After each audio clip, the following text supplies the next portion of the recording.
mulher também, cada pastora e líder que está aí nos assistindo. Vamos orar e convidar o Senhor, né, para nos guiar e nos liderar nesse momento de conversa e interação. Amém? Senhor, eu quero agradecer a vida da Gabi, da Samara, da Débora e de cada líder e pastora também que está nos acompanhando através desse Zoom, que elas possam ser edificadas através do Senhor, através dessas meninas, dessas mulheres, que elas possam ser muito edificadas. Senhor, desde já eu agradeço pela vida de cada uma e que o Senhor venha nos direcionar, Pai, mesmo no ambiente online, que o Senhor tome a direção dessa conversa nossa. Em nome de Jesus, amém e amém.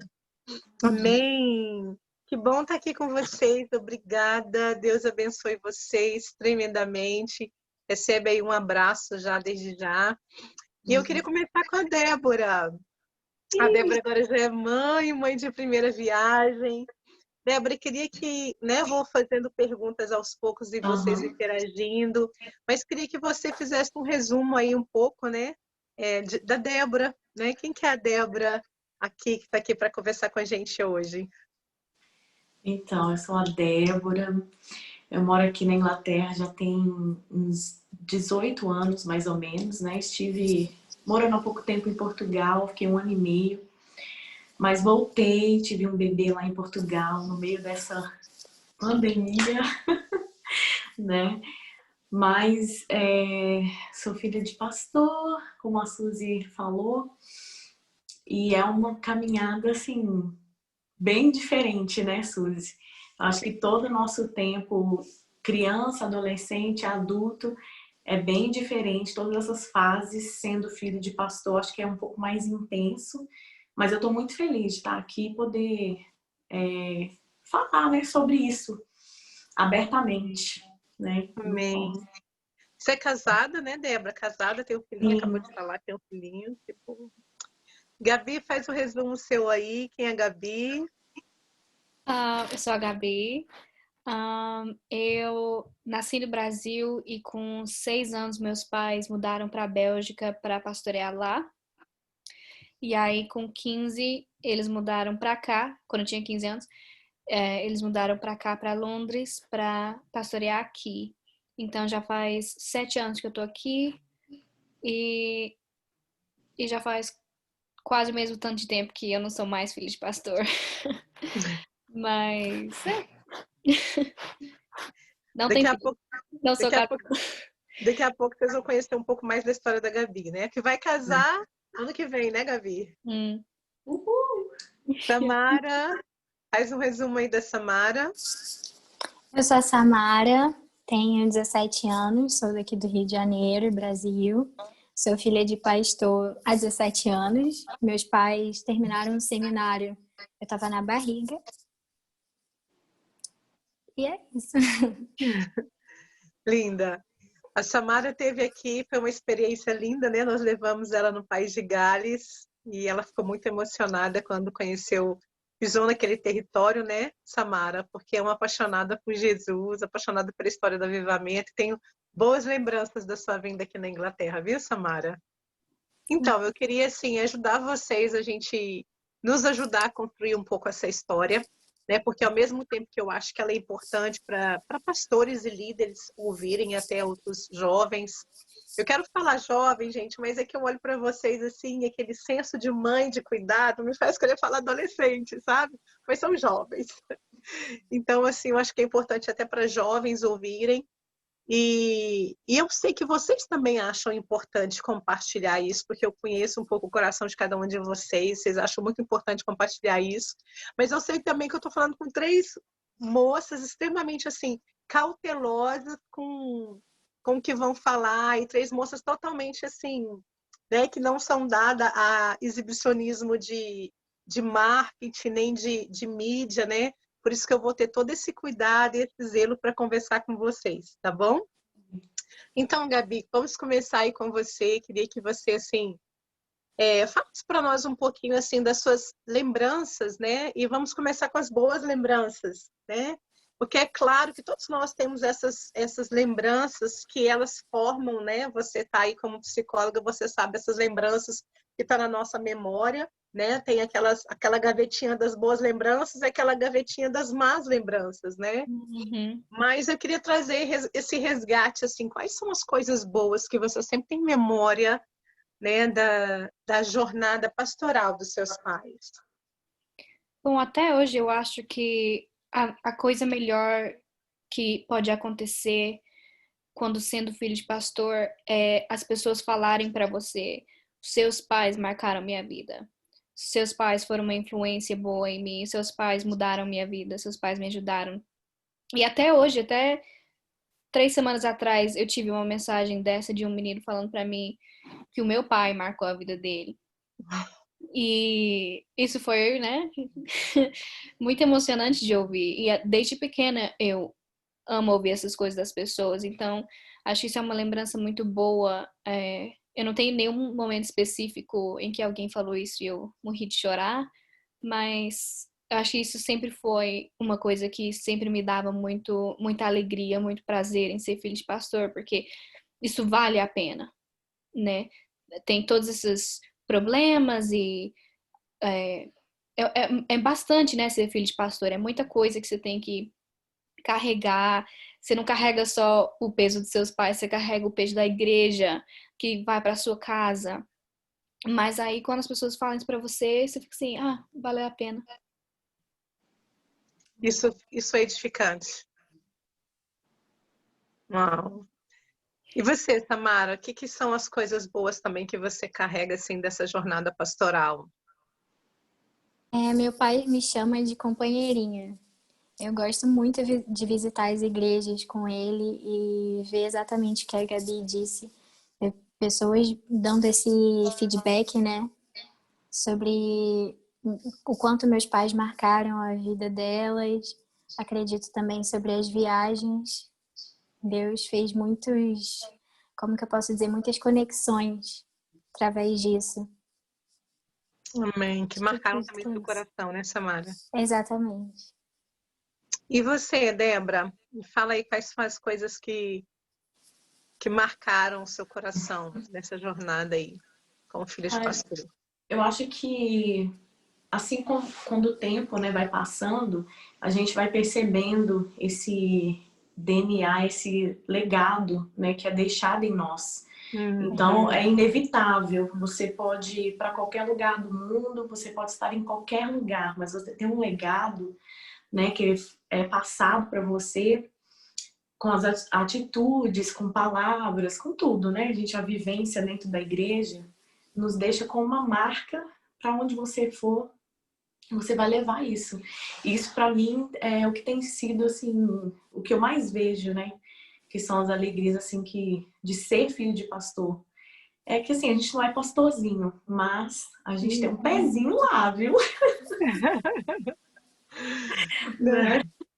Tem um pezinho, um dedinho lá, né? Tem um dedinho lá, não tem como. Até porque tem pessoas, tem jovens assim que não são filhos de pastores, né? Igual eu não sou filha de pastor. Não tem nenhum pastor na história da minha mãe nem do meu pai, né? Bom, pelo menos até a geração de bisavô, né? Eu não sei de tataravô para lá. Então, assim, mas nós nos tornamos pastores, né? Eu, meu irmão. Então, assim, eu acredito nisso, assim, o legado é algo muito forte, né? É claro que a gente tem algo também estabelecido pelo Senhor, como essa palavra que somos flechas na aljava, mas tem a questão do legado, né? Que nós precisamos, assim, fortalecer essa questão do legado. Gabi, quando você fala, assim, que isso, assim, o quanto isso foi precioso, né? Essa questão de ter marcado a sua vida, assim, por seus pais marcaram e mexeram comigo, né? Seus pais mudaram a minha história. Mas, assim, quando você fala isso hoje, Gabi, qual é a sensação de você falar isso hoje, né? Como você falou, talvez, no começo, as pessoas não entenderam um pouco, né? E hoje eu sou filha de ex-pastor, né? O que você pode, claro, na medida que você se sentir confortável, falar um pouco também dos desconfortos, né, que houve nessa jornada pastoral também, que você não esperava. O que aconteceu com os meus pais? Sim, sim. Ah, tá. Eu digo assim, os desconfortos que aconteceu, não só com seus pais, mas assim com você, né? Do que você não esperava nessa jornada pastoral, né? Ai, assim, ser filho de pastor eu acho que sempre vai ser difícil para qualquer pessoa. Ahn, por causa da pressão que as pessoas põem sobre você, pressão de perfeição, de santidade. Até na escola eu sofria bullying quando eu colocava um brinco, porque sou filho de pastor, né? Tem que ser santa, tem que ser uma Maria da vida, não sei. Mas o que aconteceu, que foi muito inesperado, foi aqui, assim que a gente chegou aqui na Inglaterra, o meu pai teve um caso com uma mulher da igreja. E eu era muito próxima a ela naquele momento, especialmente naquela época. A gente era muito, assim, amiga. Ela era muito mais velha que eu, mas eu sentia que tinha alguma coisa errada. Tipo, tinha alguma coisa, mas eu não sabia o que era. Eu não conseguia, né, saber, mas eu sentia, assim, aquela, não sei, um espírito muito pesado, sabe? Cada vez que tava lá, não sei. Aí, meus pais, né, decidiram, a gente descobriu, eu descobri, e aí meus pais decidiram continuar o casamento e, né, minha mãe decidiu E perdoar você, e ele. você que descobriu, Gabi? Sim, fui eu que descobri porque, nossa, eu não tô lembrada, mas eu sei que fui eu. Sim, isso não é importante, só para saber assim, porque já é um peso isso, né? Né? Você Eu que ser a pessoa desconfiei. que descobriu essa situação. Fui eu que desconfiei. Eu lembro da minha mãe falar, não, seu pai nunca faria isso. E eu falei, mamãe, mas tem alguma coisa de errado. E aí eu descobri, e aí tudo veio à tona, e aí depois minha mãe decidiu tentar de novo no casamento, mas aí um ano depois eles perderam a igreja, eles perderam a casa que a gente tinha para morar, a gente perdeu, minha vida assim, virou de cabeça para baixo, né? Igual a Samara, eu nasci sendo filho de pastor. Meus pais foram ordenados quando minha mãe estava grávida. E aí, de repente, não tinha igreja, não tinha casa onde morar, né? A senhora dormiu lá na casa com a gente, a senhora lembra? É, e, e aí minha mãe decidiu mudar para o Brasil e eu fiquei aqui com meu pai. E foi muito difícil, porque aí ela mudou com a minha irmã e eu tava aqui sozinha.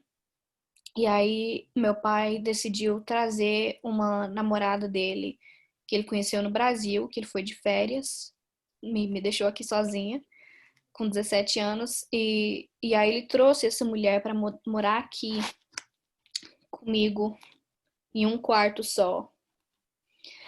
Um, aí foi aí, né, que a tia Suzy e o tio Flávio vêm na cena e me adotam na família deles, porque eu realmente não sei o que a minha história seria se não fosse por eles mudarem para Inglaterra e me adotar na família deles, porque sinceramente foi, eu não sei o que teria feito, não sei o que teria feito. E aí foi assim, aí minha mãe voltou para cá depois de um ano de estar no Brasil. E aí assim, tecnicamente eu acho que eles ainda são pastores, eu não sei. Meu pai não lidera igreja nenhuma e minha mãe tá reconstruindo a vida dela, acabou de casar de novo e tá, né, restaurando a vida dela e voltando de volta à vida de família que ela tinha antes. Sim. Eu sei que é uma situação bem delicada, né, Gabi, de falar, e acho que até vocês para ouvir, né? Talvez eu que sempre já sou acostumada com essa história, para vocês talvez é constrangedor, assim, ai, que dor, né? Mas eu sei que mesmo sendo uma situação constrangedora, eu acho que é muito importante falar, porque talvez a gente pinta um mundo, né, pastoral ou de filhos de pastores, e quando acontece algo que não estava calculado na rota, às vezes vocês, como filhos, não são culpados.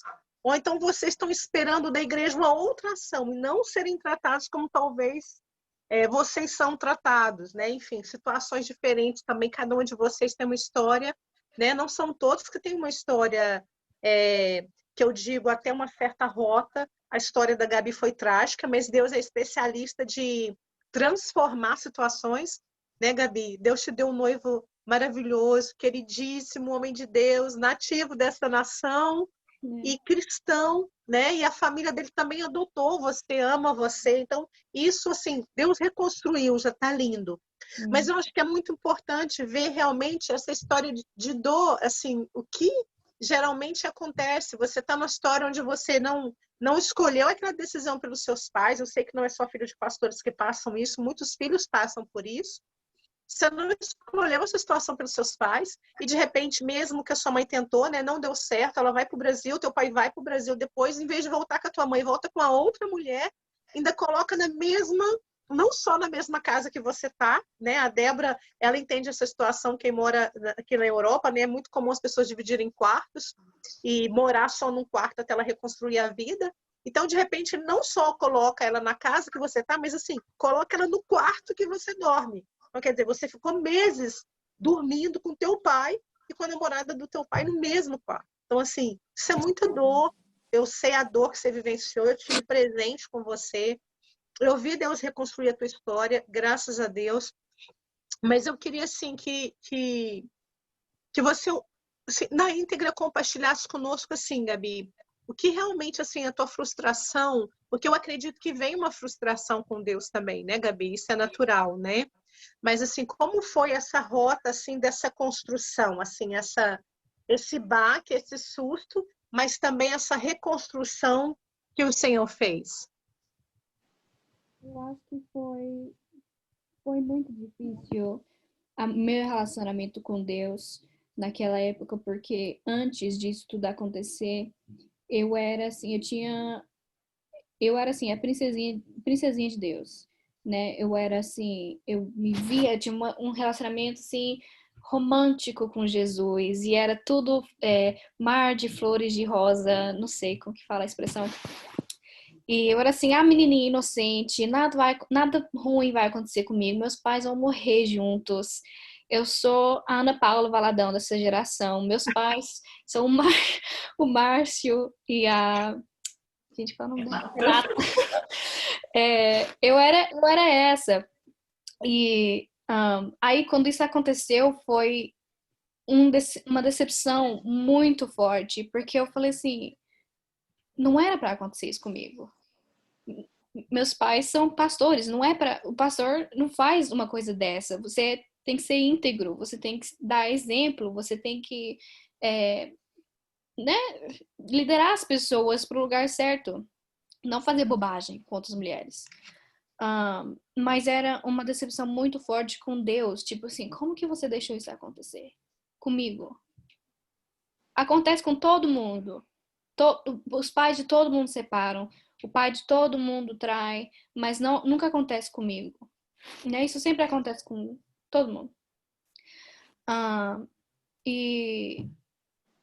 Mas desde o começo eu lembro, na semana que a gente...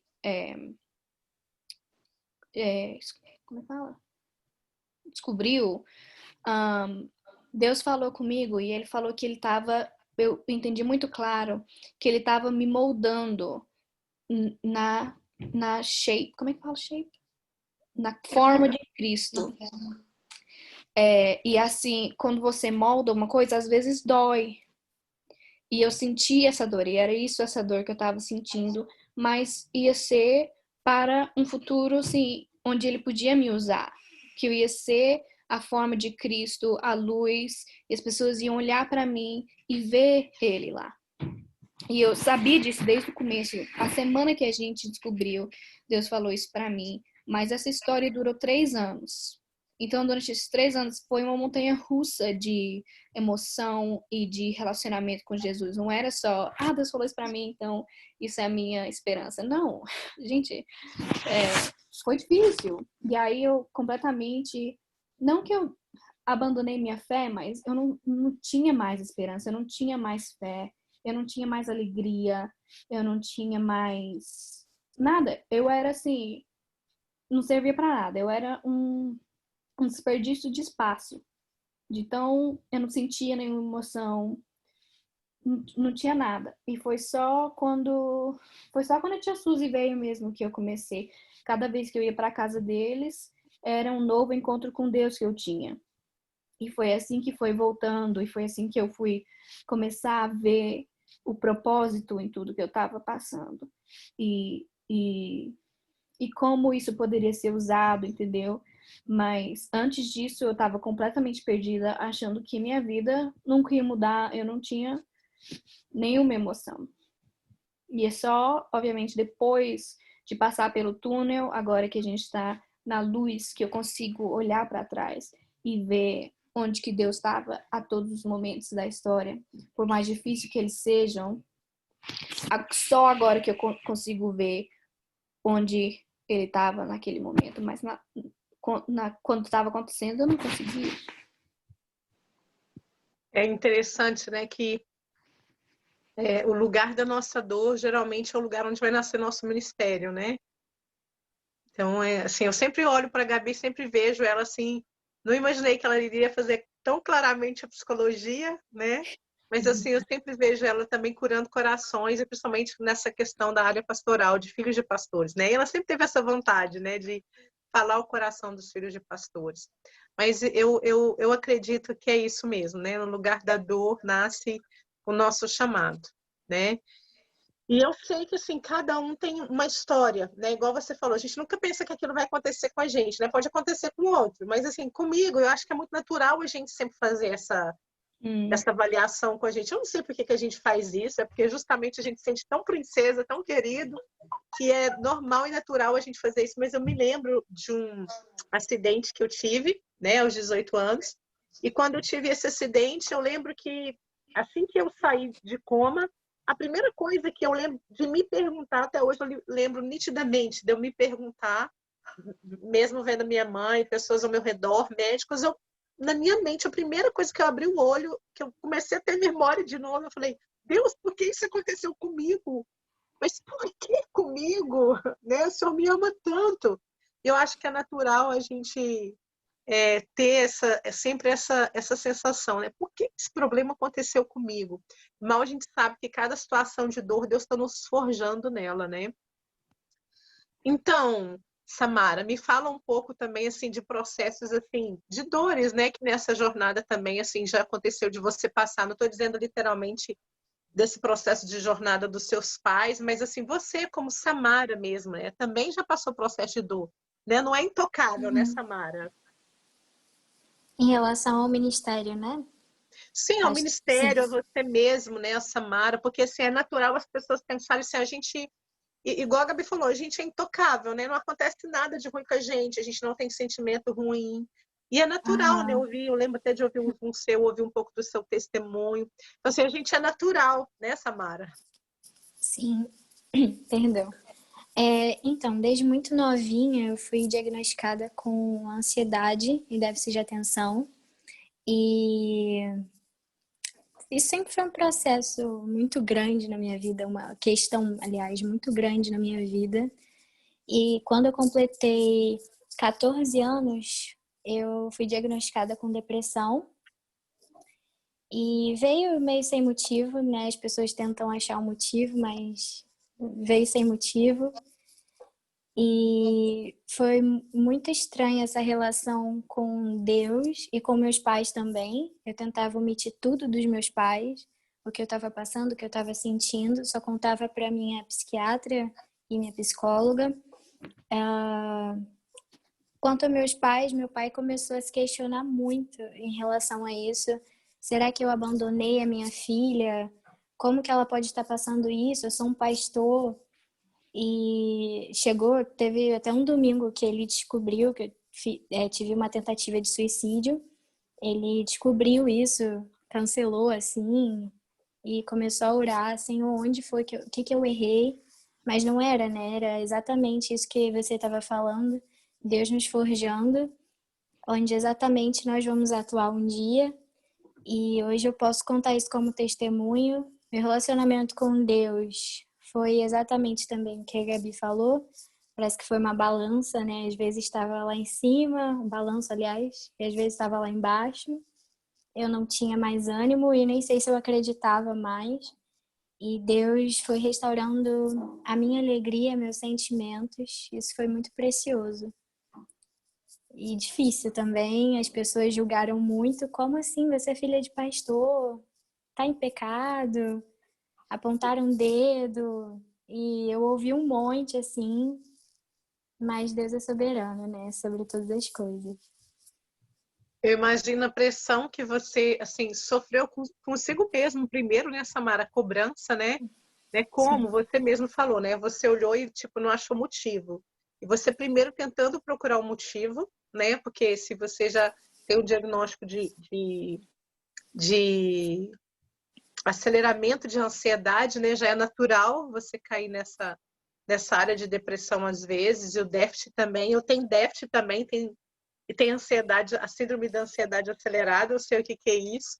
Isso é um trabalhar constante na nossa vida, mas eu imagino a pressão que você sofreu, tipo assim, procurando algo errado, e também essa pressão, né? Como é que eu vou falar isso para os meus pais? Eles vão sentir assim, o que eu fiz de errado? A gente tem um outro extremo aí, né? Tem o extremo da Gabi, tem o seu extremo, que já é os seus pais, assim, super protetores, Uhum. cuidadores, assim, tentando achar o que estava de errado, né?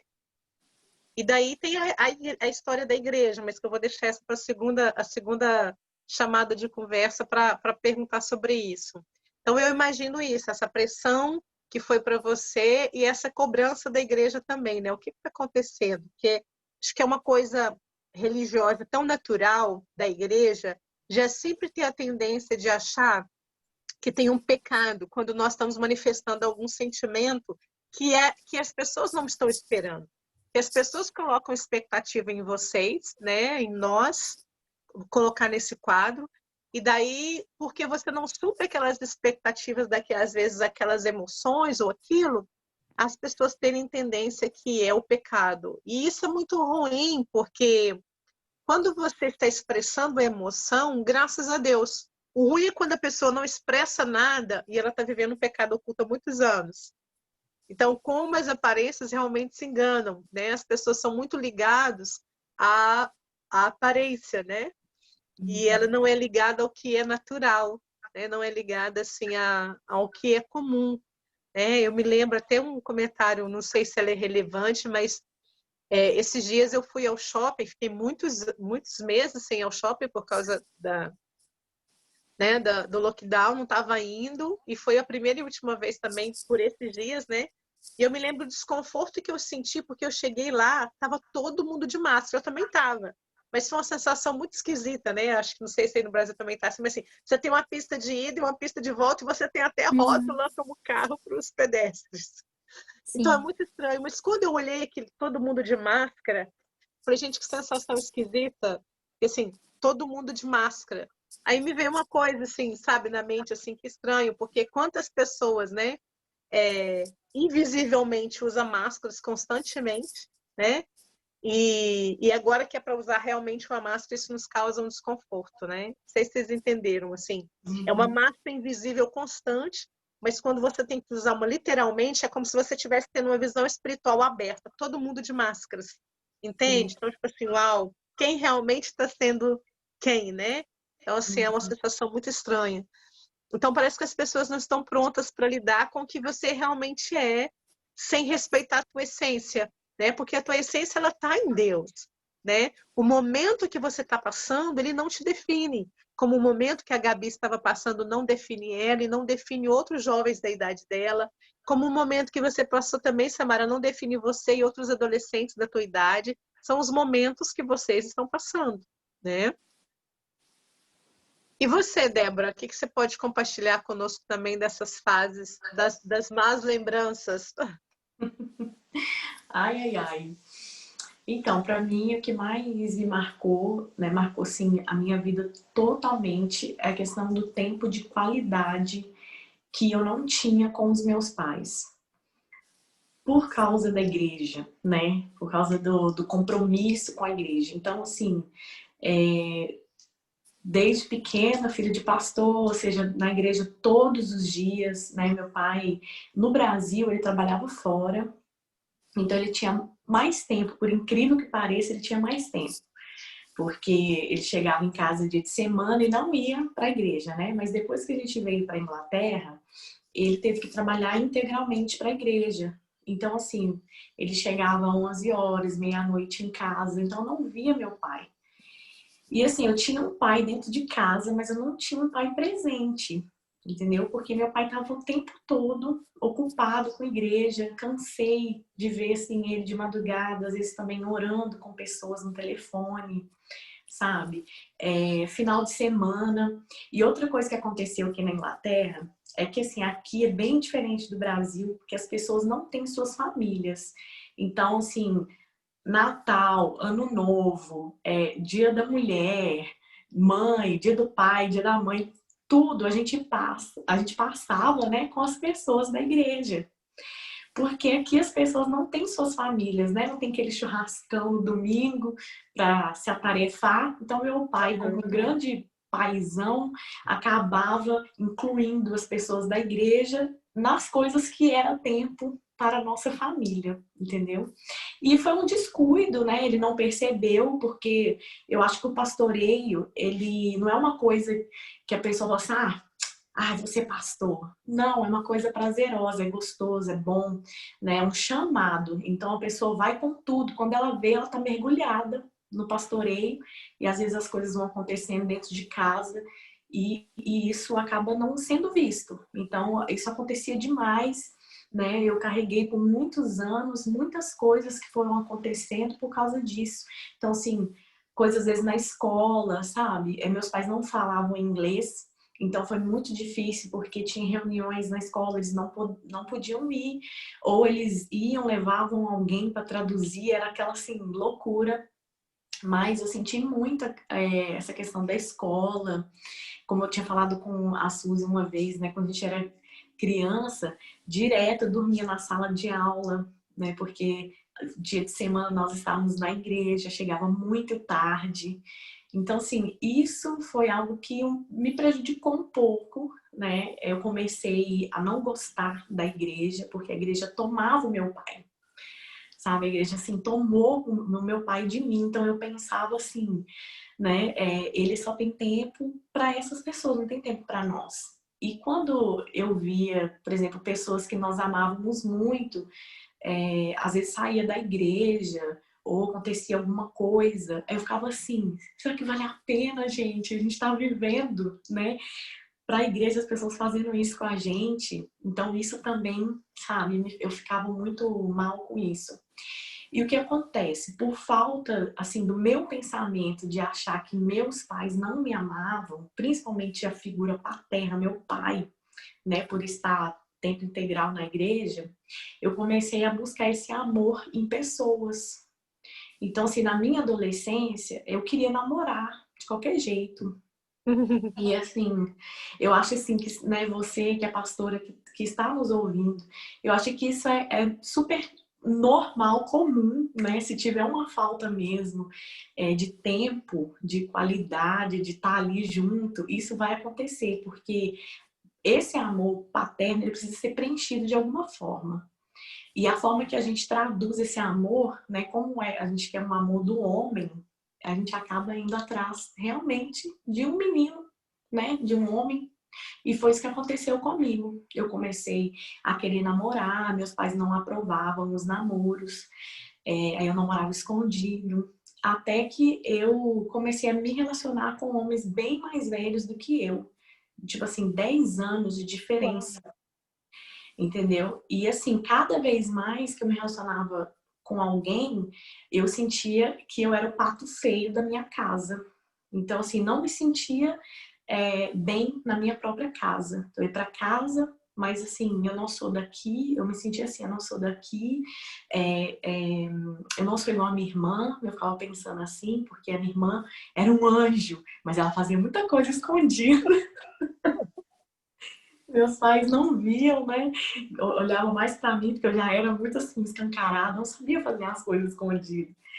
E eu tinha esse sentimento foi crescendo, até quando eu cheguei nos meus 15 anos e eu acabei fugindo de casa, né, com 15 anos de idade. Eu passei um dia fora de casa que, assim, marcou a minha vida inteira, marcou o ministério dos meus pais. Eu fiquei muito mal falada aqui no norte de Londres. Assim, as pessoas, gente para criticar, teve muitas, né? Aí as mentiras vão sendo inventadas, aí, né, começaram a falar que eu tava dormindo com o rapaz, coisas assim, sabe? Começaram a ser inventadas, então, assim, me custou muito caro isso. E eu fui carregando isso, tentando, sabe? Andar para frente, eu me envolvi com várias coisas, porque assim, eu não me sentia amada, não me sentia amor, sabe, dos meus pais, nós não tínhamos férias em família, nós não tínhamos um tanto de coisa por causa da igreja, né? E isso foi, assim, muito difícil mesmo. Então, assim, com 17 anos, eu fiz o seminário Veredas Antigas, eu não sei se vocês conhecem, e foi ali que eu consegui, sabe, me libertar mesmo de todo esse sentimento, das mentiras também, né, que o diabo coloca no nosso coração. Poxa, meu pai não me ama? É claro que meu pai me ama, né? Claro que meus pais me amam e tudo. E também acaba sendo uma arma para destruir ministério, né? Porque quando o ministério está tudo bem e a sua casa não está bem, né? Então o diabo ele quer agir nessa área também para destruir aquilo que você sabe fazer de melhor, né? Que é cuidar de pessoas.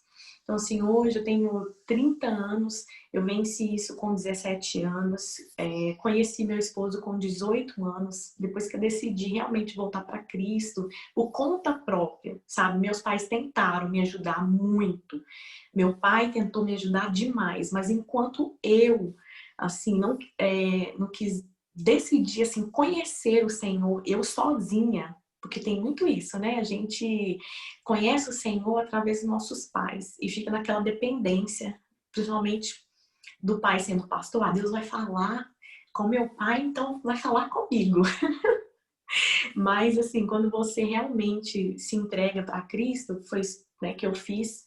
Aí, com 18 anos, eu acabei conhecendo meu esposo, casei com 20 anos e já tenho 10 anos de casada e amo o Senhor Jesus. Graças a Deus, assim, eu passei por tudo isso, porque hoje eu posso falar com muita propriedade que Deus é um Deus que transforma, né? Um Deus que cuida da gente mesmo. E, assim, tudo aquilo que eu tinha, sabe, pela igreja e tal, eu... Como que eu posso dizer? Hoje eu vejo a igreja como uma bênção, tudo caiu por terra, assim. Mas foi isso que aconteceu comigo. Deus reconstruiu a imagem da igreja para você, né? Sim, aham.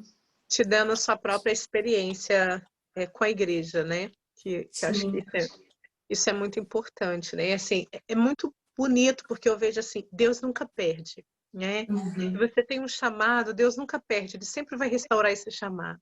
Se você tem uma jornada com Cristo, Deus nunca perde, Ele sempre vai restaurar isso, Ele sempre vai mudar toda essa história, né? E algo que a Débora falou que é muito importante, né? Ter essa experiência. Eu acho que é muito importante, igual a Débora falou, né? Os pais que estão ouvindo isso, né? Fortalecer primeiro essa área paterna, ela é muito importante, a paterna e a materna, né? Porque se a paterna está faltando, a materna tem que estar lá presente. Né? Alguém tem que estar lá presente. Os dois lugares não podem estar vazios ao mesmo tempo, né? E é lamentável saber que às vezes os dois lugares estão vazios ao mesmo tempo, né? O materno e o paterno.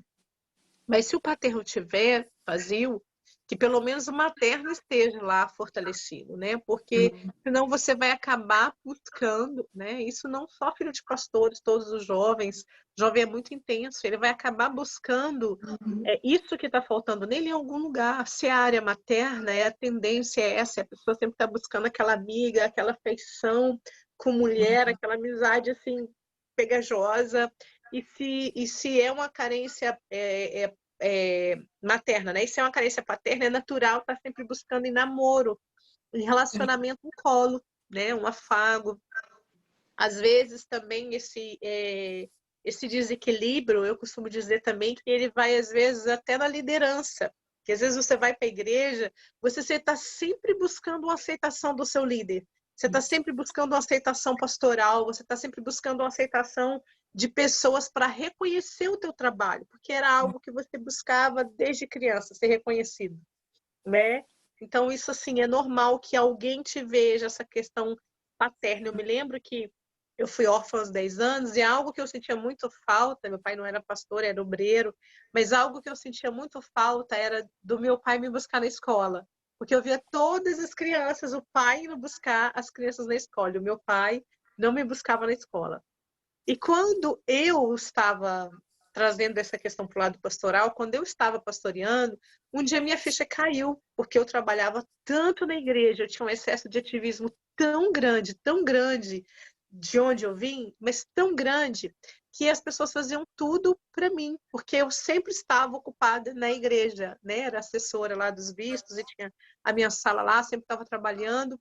Então, assim, sempre ia alguém deixar os meus filhos na escola para mim no berçário. E sempre ia alguém buscar eles.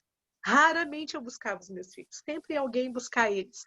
E daí, na hora do culto, eles sempre estavam no colo de alguém. Eram pessoas de super confiança. Mas sempre estavam no colo dessas pessoas de confiança. E um dia eu tinha pedido uma pessoa para buscar o meu filho na escola. Ele já falava, né? Já bem pequenininho, mas já falava. E ele fala assim, mamãe, você nunca vai me buscar na escola? Todo pai vai buscar as crianças. Aí quando ele falou aquilo, eu fui lá na minha infância. Eu falei, meu Deus, o que eu estou fazendo? Eu estou repetindo uma história inconsciente. Então, assim, às vezes nós, como pais, que queremos acertar com vocês, e vocês também que vão ser pais, né? Às vezes, inconsciente, a gente repete essa história. Graças a Deus que Deus me deu uma oportunidade de desacelerar e consertar essa história na minha casa, né? Porque é muito bom você cuidar das pessoas, mas você precisa cuidar das flechas que estão na sua aljava. Eles são prioridades, né? E é muito importante, ressaltando isso aqui também que você falou, Débora, é que o Deus dos nossos pais não seja simplesmente o nosso Deus, que isso é inevitável, isso é importante, né? Deus de Abraão, Isaac, Jacó, de todas as nossas gerações, também é o nosso Deus. Mas é muito importante que nós tenhamos a experiência pessoal com o nosso Deus. E não a experiência do meu pai, dos nossos pais, né? E eu acho que para os líderes que estão nos ouvindo, os pastores, até os pais, eu acho que vocês vão concordar com isso, é muito importante que os pais influenciem uma experiência pessoal para os filhos. Yes. A gente não pode querer que eles andem assim, só correspondendo para que eles sejam um modelo para a igreja. Né? Eles não têm que ser modelo para a igreja. Para que eles são modelo para a igreja, então eles ficam só agindo corretamente, mas não tem uma experiência pessoal com Jesus. E o que vai mudar é uma experiência pessoal. Inclusive, é muito injusto isso, né? Você ter que comportar bem para você dar um modelo na igreja. Né? Você tem que comportar bem porque é o certo, porque é educado. Olha, você não vai correr porque isso é educado, você não vai fazer isso. Né? Eu sempre falava para meus filhos, não é porque você é filho de pastor, é porque isso é educação. Então, eu acho muito peso essa carga que as pessoas às vezes colocam, nós, os pais, inconsciente, ou às vezes até consciente, que você tem que ter um comportamento porque você é filho de pastor, né? É uma carga muito pesada. Vocês concordam com isso? Sim, muito. Muito. Eu ia falar sobre que também para mim foi um peso assim grande, porque as pessoas elas não falavam o meu nome. Isso me incomodava muito. Elas se referiam a mim como filha de pastor. Ah, então, a filha de pastor vai não sei o quê, a filha do pastor e tal, tal. Ah, vamos chamar a filha do pastor para vir aqui? Vamos chamar, sabe? E isso me incomodava, porque eu falava assim, eu quero ser reconhecida como Débora, sabe? Eu não quero ter vantagem nas coisas da igreja. Eu não quero ser líder porque meu pai é o pastor, sabe? Eu quero porque sou eu. Então, eu tive dificuldade com isso, sabe? Da minha identidade. Quem sou eu? Sabe? Quem que é a Débora? Então, assim, hoje, né, que eu estou casada, eu tive que procurar saber quem eu sou, porque eu ficava sempre atrás do meu pai, né? Então, assim, eu lembro uma vez que eu fui pro Brasil, a gente tinha um congresso lá, e aí a gente queria ir só 2 dias, mas os tickets eram para 3 dias. E o rapaz não queria deixar a gente comprar só para 2 dias. Aí quando eu falei para ele que eu era filha do pastor José Carlos, e ele conhecia, aí ele, ai, nossa, a gente entrou no congresso de graça, eu e as minhas amigas, eu era adolescente. E isso, eu entrei no congresso, mas eu me senti tão mal, porque eu pensei, eu só estou entrando aqui ainda de graça, depois de ter, né, falado. Eu falei por meu nome, nada aconteceu. Mas quando eu falei o nome do meu pai, aí as coisas aconteceram, entendeu? Então, assim, muitas vezes a gente tem a vantagem, só que muitas vezes essa vantagem, ela gera um peso sobre nós. E eu lembro que isso, para mim, também foi uma luta. Depois, né, eu como mulher, como esposa, eu tive dificuldade de encontrar quem eu era, porque daí, automaticamente, quando a gente cresce, a gente passa isso pro nosso esposo. Então, tudo a gente quer ficar atrás do esposo, porque era assim com os nossos pais, né? Isso eu acho, foi uma coisa que eu lembrei aqui. E eu acho que esse peso foi um peso também, eu acompanhei um pouco o seu processo, Débora, assim, de busca de identidade mesmo, porque até quando você descobre quem você é e o seu talento, parece que você assim, não tem coragem de extravasar o teu talento, né? Porque assim, será que as pessoas vão acreditar no que eu carrego? Porque assim, ou é de duas uma, ou você fica assim, será que eles vão acreditar no que eu carrego?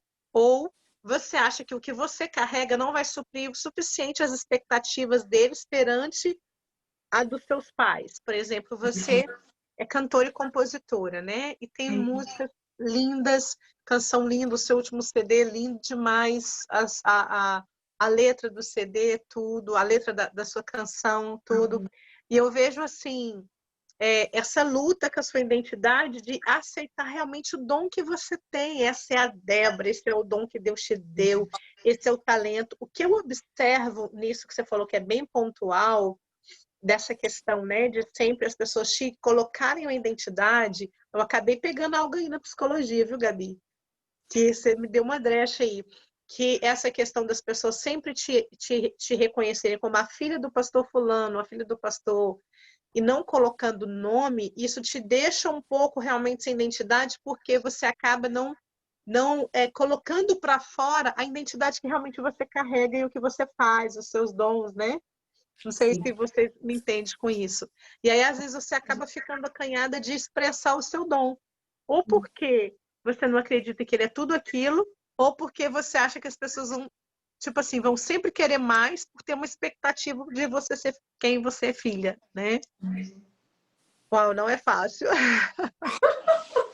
Não é fácil, Samara. O que você acha disso, gente? Minha cabeça até doeu agora com essa pegada aí. O que você acha disso, Samara? Não é fácil mesmo. A expectativa das pessoas fere muito também. Sério, né?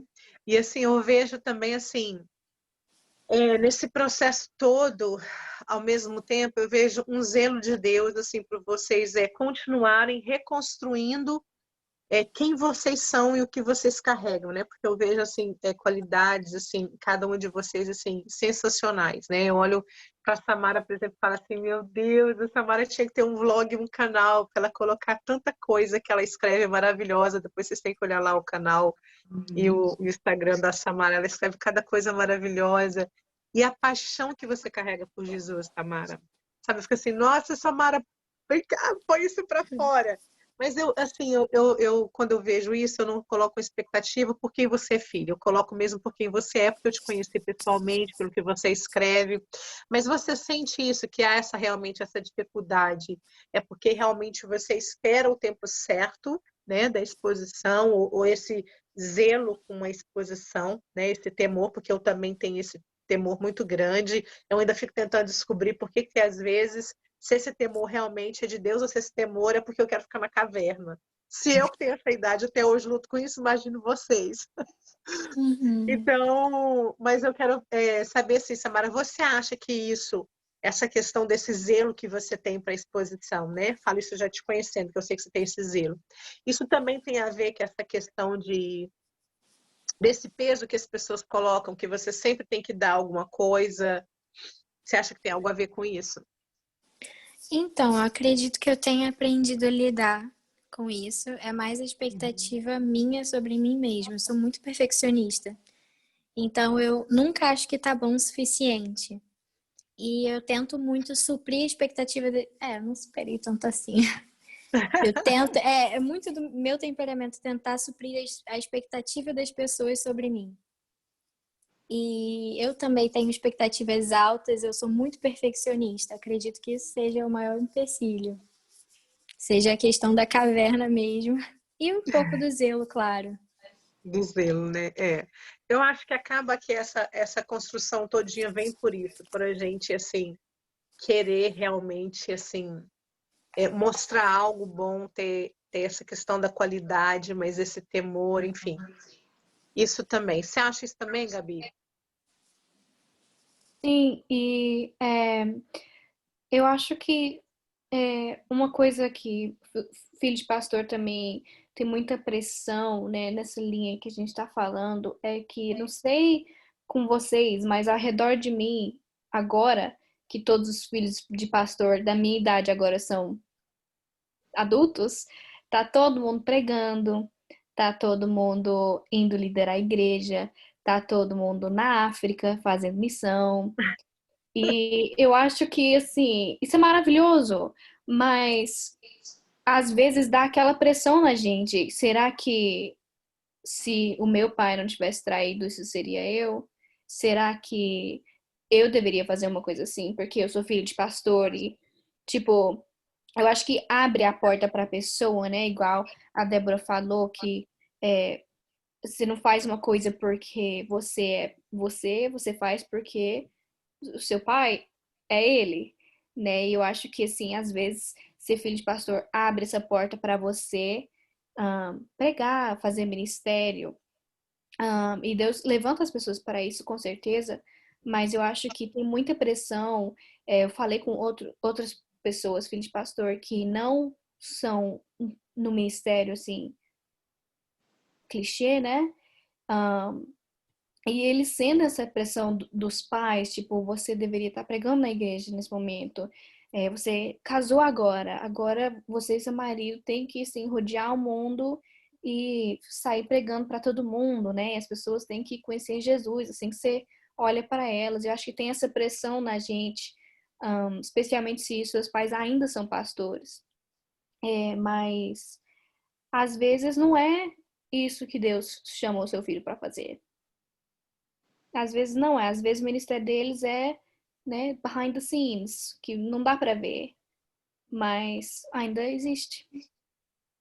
Com certeza, com certeza. Isso que você falou é tão sério, Gabi, porque ainda o homem ainda ele separa ainda o que é sagrado com o que é secular. Embora, abrindo um parênteses, essa palavra secular, ela é usada de uma forma muito errada na igreja. Por exemplo, música secular, trabalho secular.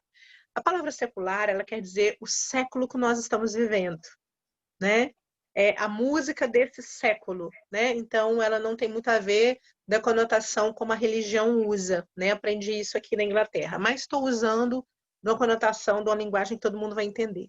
Então, as pessoas ainda separam muito o que é sagrado do que é o secularismo, assim, do que, por exemplo, elas separam muito assim o trabalho, o pastoreio, do que, por exemplo, o psicólogo, né? Meu Deus, quantas pessoas vão ser alcançadas pela tua profissão? A própria Samara, por exemplo, estava sendo atendida por psicólogos e psiquiatras, por exemplo, com certeza foram pessoas que Deus colocou na vida dela.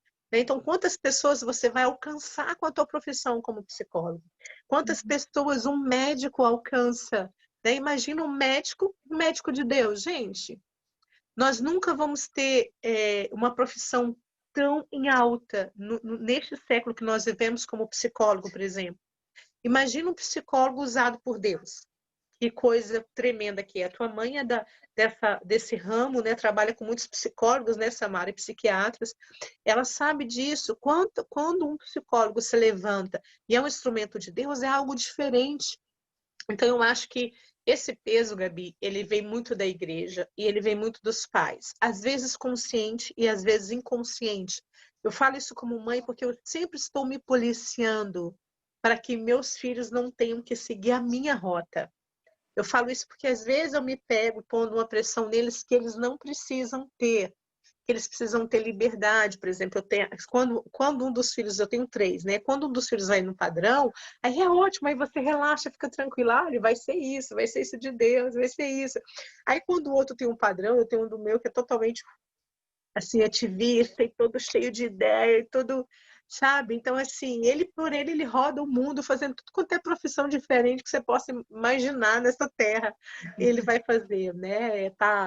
Passou a quarentena aprendendo japonês. Aí você fica assim, uau, sozinho aprendendo japonês. De repente terminou a quarentena pegando skate e querendo ser o skatista da vida. Então, assim, muito diferente. Então é um desafio. Então eu me pego constantemente me policiando para não querer forçar o meu filho a ser um pastorzinho, um mini pastor, para ter a profissão que eu tenho, para ter. Então eu acho que isso é um zelo muito grande, é um recado que a gente pode deixar para os pais, ter essa sabedoria de não ter essa cobrança sobre os filhos, de querer que eles sejam o que nós somos.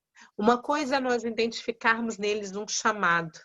Eu acho que o pai, com sabedoria, quando ele identifica o chamado do filho, o que ele pode fazer? Ele pode fortalecer esse chamado, por exemplo, se eu sei que meu filho tem um chamado para adoração, ele gosta de música, tudo, mas ele está fazendo um monte de outras coisas. Eu não vou cobrar que ele esteja adorando na igreja, mas eu posso fortalecer o chamado dele como? Por exemplo, pagando aulas de música para ele, incentivando ele a estar operando na área da música, não necessariamente indo lá e sendo músico da igreja, mas fortalecendo aquele chamado dele em áreas diferentes. Então, eu acho que é isso que os pais podem fazer pelos filhos, né? E assim, e para ir finalizando, né? Tô tentando deixar vocês à vontade, mas para ir finalizando, assim, se vocês fossem deixar hoje um feedback, assim, para os pais, né, que estão assistindo, e como igreja também, né, porque não só pais estão assistindo, mas outras pessoas, mas como igreja, né, qual seria o feedback, por exemplo, começando pela Gabi, que você deixaria, Gabi, tanto para a igreja quanto para pais? Por exemplo, quando olha, por exemplo, o olhar da igreja com o filho de pastor, mas também os pais. O que que um pai, por exemplo, se hoje você fosse olhar para trás, poxa, o que meus pais, não que eles poderiam ter feito diferente na história do que aconteceu com eles, mas eu digo assim, o que que ajudaria a criança, teria ajudado a criança Gabi, né, um pai fazer? Eu acho que essa história de pressão para ser perfeito e santo da igreja afeta muito os filhos de pastor. Eu acho que a maioria dos filhos de pastor que se desviaram ou, né, foram bem longe, eu acho que é isso que marcou eles muito. Não o mais, mas marcou eles muito isso, porque é uma pressão muito grande que a gente sente para ser o santo, o exemplo. Igual a senhora falou, não é assim, não é porque você é filho de pastor, é educação, mas ninguém sabe disso. Né? A gente sabe que no fundo, é porque a gente é filho de pastor e a gente tem que ser o exemplo, porque senão, né, eu acho que isso, tipo, não espera do seu filho que ele seja perfeito, não espera que seu filho vai ser igual a você, não espera que seu filho seja a Ana Paula Valadão, igual eu disse antes. O seu filho pode servir a Deus do jeito que Deus chamou ele para servir e ele vai fazer os erros dele, ele vai ir para a jornada dele e ele vai aprender. Um dia ou outro dia ele vai aprender o que, né? Se ele ser sábio e se ele voltar para Jesus, ele vai voltar algum dia. Então não se preocupe, não coloque pressão no seu filho para ser perfeito ou para ser pastorzinho, nem santo demais, porque senão eu acho que você perde o coração do seu filho. Interessante, Gabi. Eu não sei se vocês sabem, mas o C.S. Lewis, não sei se estou falando certo também o nome dele, tá, Gabi? Vocês aí feram no inglês, se a Débora me corrige. Mas ele lançou um livro recente, eu tomei conhecimento hoje desse livro, eu ainda não sei o nome, mas é tipo assim, uma carta, não sei se é isso, uma carta para o diabo, alguma coisa assim. Mas Cartas de um Diabo, Seu Aprendiz. Então fala aí para mim, Tamara. Cartas de um Diabo, Seu Aprendiz. Carta do Diabo e Seu Aprendiz? Cartas de um Diabo a Seu Aprendiz. Tá. Carta de um Diabo ao Seu Aprendiz, né? Isso. Anota esse nome, filhos e pais que estão assistindo.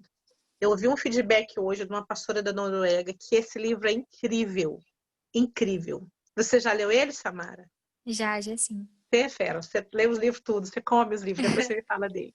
Mas eu quero ler esse livro, porque é um excelente material para os pais, principalmente, lerem, mas para os filhos também. Porque eu ouvi um testemunho hoje, abrindo uma brecha sobre o que a Gabi falou, de como também o diabo trabalha na mente dos filhos para criar essa resistência com os pais. E esse filho estava tendo uma resistência muito grande com a mãe.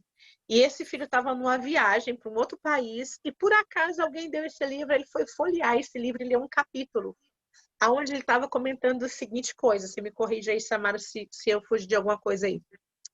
Que a carta do diabo ao seu aprendiz, enfim, que ele estava escrevendo a carta e perguntando assim o que ele ia fazer, colocar a mãe contra o filho, alguma coisa assim.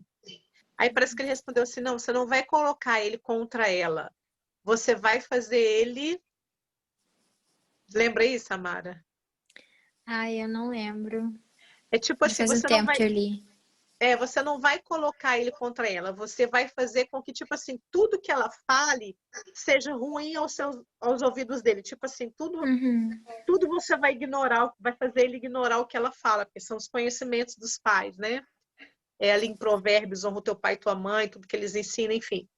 E daí, quando esse menino leu esse livro, só esse capítulo, ele disse que acendeu uma revelação de Deus na vida dele. Ele falou assim, essa é a estratégia do diabo, me colocar contra, tipo, contorcer tudo que a minha mãe fala chega para mim de uma forma diferente. Então ele ficou muito, muito, muito assim impactado. Então ele ligou para a mãe dele de onde ele estava, pediu perdão para a mãe dele, disse que tinha lido o livro, tudo e tal. Só que essa realmente é uma estratégia do inimigo, tanto nos pais, às vezes com falta de sabedoria, falar coisas de qualquer forma para os filhos, quanto dos filhos. Eles não querem que simplesmente eles ficam contra um ao outro, eles querem que eles ficam decepcionados um com o outro. E que aquela palavra não tenha peso, aquela palavra de sabedoria não tenha peso para o filho. Né? Então, eu acho isso muito importante, já que nós estamos falando aqui para filhos de pastores e para pais, né, que são pais, né, de filhos de pastores. É muito importante vocês lerem esse livro, uma carta... Cartas de um Diabo a Seu Aprendiz. Uma carta do diabo ao seu aprendiz. Por favor, Samara, manda lá no meu WhatsApp depois esse nome direitinho que eu quero pôr para as mulheres. Então é muito importante você também, Gabi, que gosta de ler, vocês leiam esse livro, Débora, é muito interessante para vocês também compartilharem. Mas dentro disso que a Gabi falou, eu acho isso tão importante, ter essa experiência pessoal. Lembrei, Adrecha, que a Gabi falou, essa questão, eles sempre vão voltar. Sabe, um descanso que eu acredito que os pais precisam ter, primeiro é a oração, é o joelho no chão. E talvez o muito falar não vai ganhar o coração dos seus filhos, mas o que vai fazer um diferencial é a oração pela vida do teu filho. Ela vai ter muito mais peso e muito mais valor do que o muito falar. Eu estava ouvindo também ainda essa semana, repetidamente, porque eu gosto muito de ouvir o Low Engle, e ele estava falando de uma fase do filho dele, que inclusive foi até o resultado, né, do Nazireu, do DNA do Nazireu, que ele escreveu esse livro, falando que quando o filho dele distanciou um pouco, ele fez um jejum de 40 dias pelo filho dele, de líquido, 40 dias. E simplesmente naquele tempo, daquele jejum, o filho dele teve um pacto com Deus. Ele veio e falou: Pai, eu quero ver novamente o avivamento, sabe, na terra. Eu quero ser um nazireu de Deus. Então, simplesmente, quem tocou aquele menino foi Deus. Por quê? Pela oração. E eu tenho feito isso, assim, orado pelos meus filhos. Eu sei que o muito falar, claro que nós como pais precisamos ter zelo, precisamos ter cuidado, mas o que vai ganhar o coração dos nossos filhos é a oração. E primeiro, confiar que Deus nunca perde. Como a Gabi falou, um dia ele vai voltar. É como Joquebede, que lançou o menino no rio, confiou. Gente, Joquebede lançou o menino no rio e onde ele foi parar? Na casa do inimigo. Literalmente na casa de Faraó. A gente não quer que o filho da gente fique tendo contato com as coisas de Faraó. Mas olha o que Joquebede fez, jogou o menino no rio e ele foi parar na casa de Faraó. E foi criado lá, gente, no Egito, lá dentro lá do castelo de Faraó. E virou um libertador. Foi criado dentro dos inimigos, mas virou um libertador. Então, acho que tem que ter essa confiança, primeiramente, acima de tudo, em Deus. Que os nossos filhos são consagrados do Senhor e eles são do Senhor, né? Samara, qual a observação que você pode deixar aí também para finalizar com os pais? Que você acha que vai poder ajudar um feedback? Bom, quanto às pessoas, gostaria de deixar claro que nós somos humanas. Não espere nada além de nós, a não ser erros, porque nós somos humanos, sujeitos a errar. E quanto aos pais, eu acredito que a Débora vai dizer isso também, mas eu gostaria de dizer, estejam presentes, é importante. Nada é mais importante do que a família. O primeiro, além de Deus é mais importante, depois a família, nosso primeiro ministério, né? E sejam pais presentes, embora as demandas sejam grandes e são mesmo, mas tenham zelo pela vida dos seus filhos. E continue na oração, como a Suzy disse, dobrem seus joelhos pelos seus filhos todos os dias. Isso faz um diferencial, acordar e ver meu pai orando pela gente, minha mãe orando pela gente, por mim, pela minha irmã, né? Isso faz um diferencial enorme e nos dá força. Amém, amém, amém. Acho que esse zelo, né, de ter atenção com os filhos, de desacelerar, é muito importante, porque às vezes a gente pensa que o fato de nós estamos na casa do Senhor, né, eu estou na casa de Deus, Deus cuida dos meus filhos, né? Quantas vezes eu também, meio meu ativismo, me peguei grávida, um barrigão assim, ali no computador da igreja, e olhando para o chão, o Gabriel tinha acabado de chegar do berçário, aí o discípulo só ia lá, colocava o colchãozinho, já colocava ele no chão, o outro ia lá fazer mamadeira e dava mamadeira para ele. Então, quantas cenas eu lembro na minha mente de ver os meus filhos assim, já saía da igreja de madrugada. Eu sei que às vezes a nossa tendência é pensar assim, graças a Deus estão sendo criados na igreja, né? Esse é o nosso pensamento de pais. Mas nós não sabemos o que isso vai causar na vida dos nossos filhos. Se realmente isso é um porto seguro para eles, né? Como a Débora também tinha comentado essa questão de que ela ficava tanto na igreja até tarde, tanto, que ela chegava no outro dia na escola e tinha sono, né? E às vezes quantas crianças são prejudicadas até no estudo, né? Porque chega não um dia, não dois, mas chega um ano inteiro com sono na escola, né? Porque os pais estão chegando até mais tarde, sendo que ele poderia pôr outras pessoas responsáveis por isso, né? E os filhos perdem ali uma qualidade até de estudo, né? Então isso é tudo muito inconsciente. Então precisa ver esse desaceleramento, né, do ministério também, e até do trabalho também, né? Eu me lembro que eu desacelerei do ministério, mas eu me lembro ali na Holanda, quando nós estávamos trabalhando, e é fácil, né? O dinheiro na Europa às vezes vem de uma forma fácil, você não trabalha como no Brasil, mas você chega ali, literalmente, você tem que fazer faxina, e eu me lembro que fazia faxina e fazia outra, e o dinheiro vinha, e de repente eu me via deixando também os meus filhos com pessoas da igreja para me trabalhar pelo dinheiro também. Eu falei, não, também eu tenho que desacelerar. Então, eu acho que o desaceleramento é necessário, tanto no ministério quanto no trabalho, para que haja esse tempo de qualidade com a família. Ainda que às vezes você vai perder um pouco na qualidade financeira, mas que você nunca perca na qualidade no coração dos seus filhos, né? Obrigada, Samara. E você, Débora, o que você pode deixar aí para nós para finalizar? Bom, para os pais, eu ia falar para você estar atento e a observar a questão da religiosidade. A religiosidade, ela é inimiga do nosso relacionamento com Deus, né? Da vivência com Deus. E a religiosidade, ela acaba oprimindo os filhos de pastores. Porque nós não entendemos a questão da doutrina também. A doutrina é uma coisa que oprime a gente, né?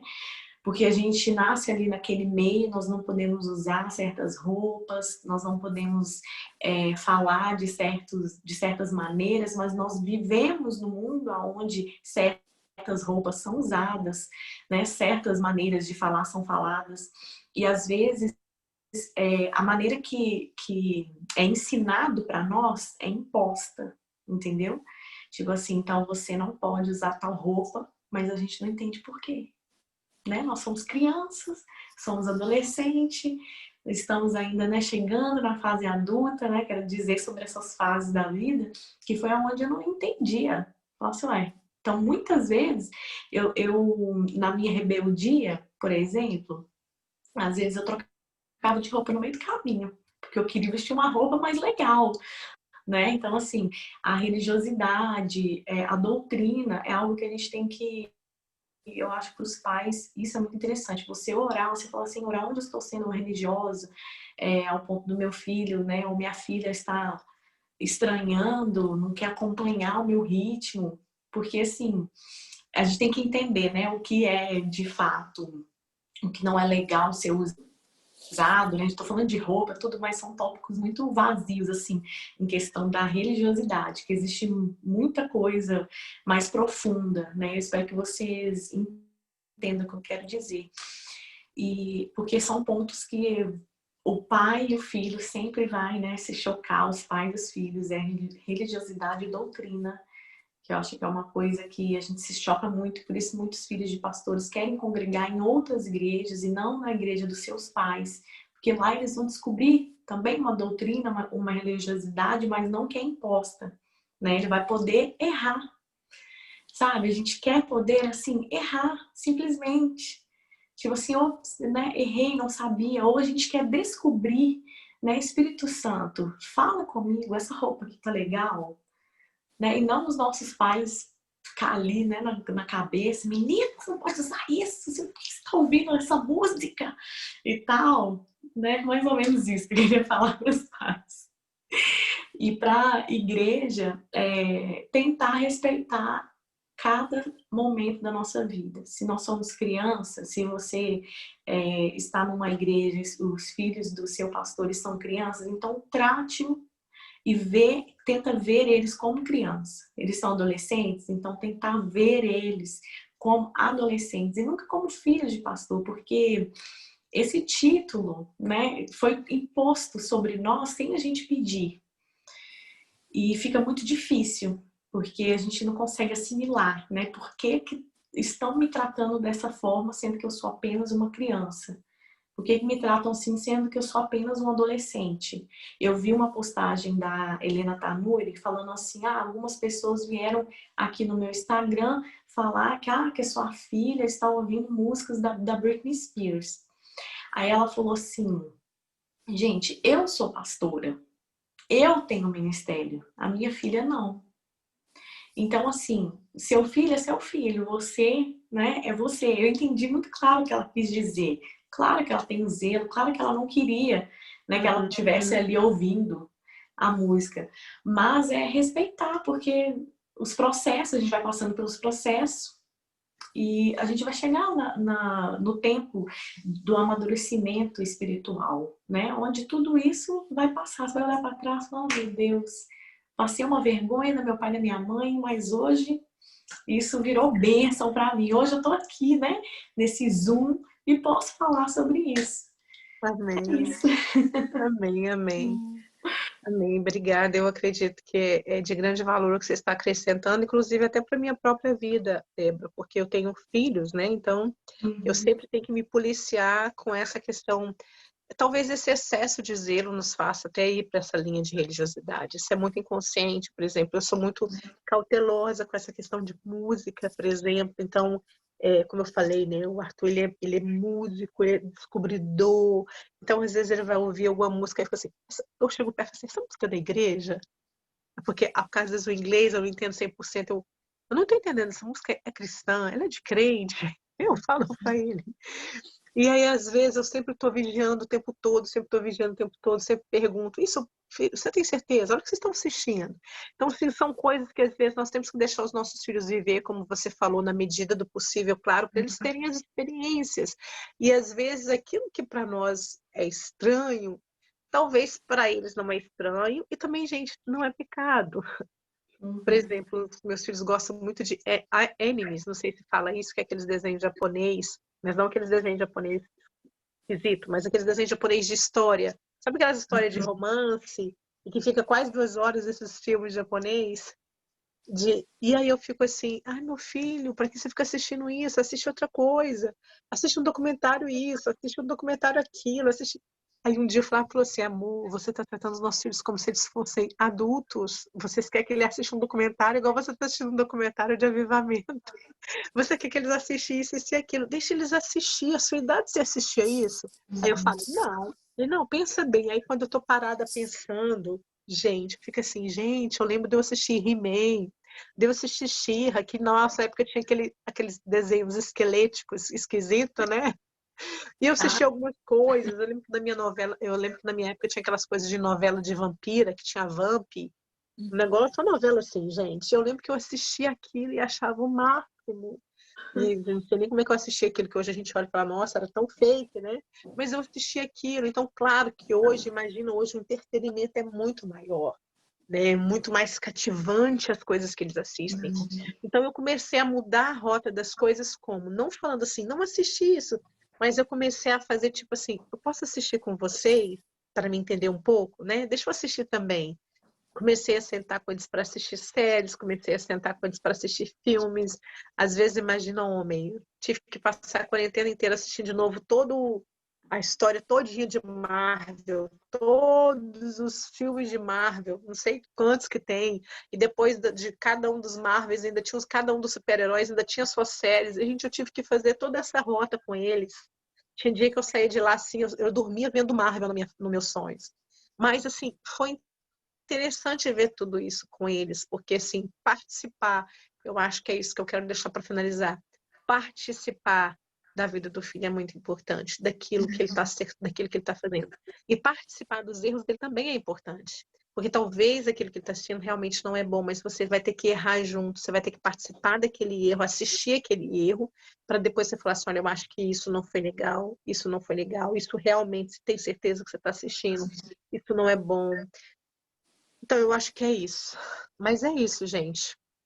Eu espero que isso tenha, assim, acrescentado realmente na vida de pais que assistiram, né? Desculpa que a gente... Foi quase 1h30. Foi bastante tempo, mas eu acho que vai ser bom para quem está assistindo.